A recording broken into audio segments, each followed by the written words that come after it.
नमस्कार YouTube family, I hope तुम्ही सर्व मजातच राहा आणि माझे पूर्ण व्हिडिओला सपोर्ट करा।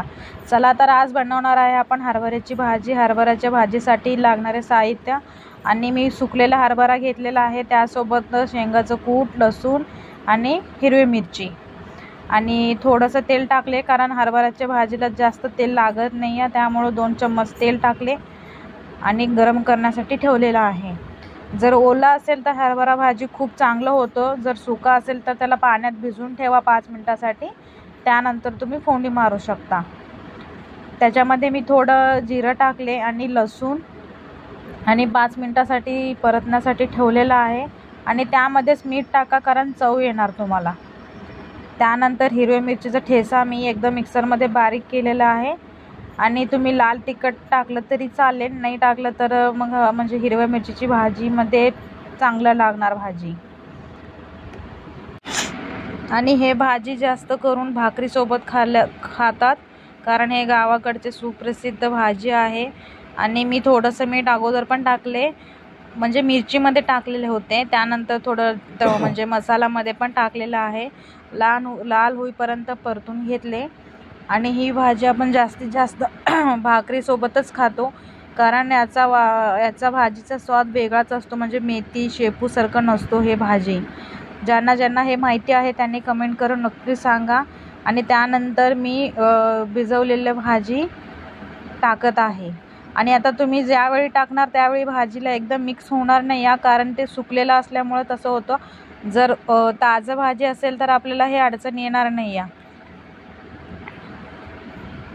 त्यानंतर भाजीसाठी थोडं पाणी टाका आणि काही जण पाणी वगैरे टाकत नाही या, मला जर म्हणजे शिजून घेण्यासाठी अजून शेंगाचं कूट पण टाकायचं आहे, त्यासाठी मी पाणी टाकलेलं आहे।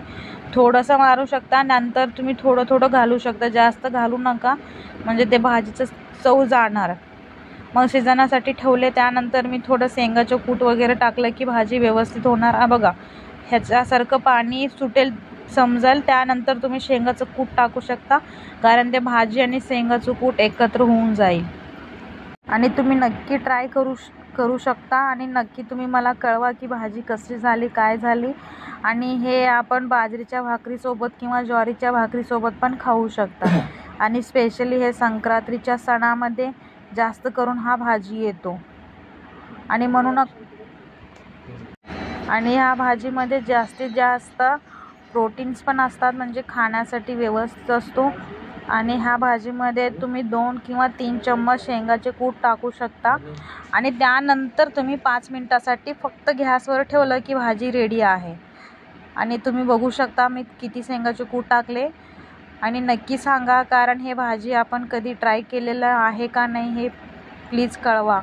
आणि मी सुकी भाजीचं बनवलेलं आहे, यावेळी फर्स्ट टाईम मी ओलीचं बनवलेलं आहे, म्हणजे सुकी भाजी बनवलेलं आहे। आणि नक्की सांगा कशी झाली। आणि लवकरच आपले सबस्क्रायबर पूर्ण झालेला आहे 30,000 आणि लवकरच तुम्हाला एक मॉनिटाईज झालेला आहे। मॉनिटाईज काय असतो आणि आपल्या यूट्यूबवरती पगार येतो का नाही, या व्हिडिओवरती पगार येतो का नाही, ह्याच्याबद्दल मी नवीन व्हिडिओ टाकणार आहे। जर तुम्हाला हवं असेल तर प्लीज कमेंटमध्ये कळू शकता।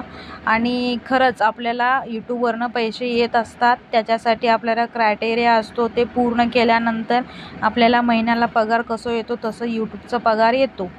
तुम्हाला हा व्हिडिओ पाहायचा असेल तर माझ्या चॅनलला सबस्क्राईब करायला विसरू नका आणि नोटिफिकेशन बेल आयकॉनला पण क्लिक करायला विसरू नका, म्हणजे पुढचे व्हिडिओ तुम्हाला ऑटोमॅटिकली चॅनलवरती येऊन जाईल।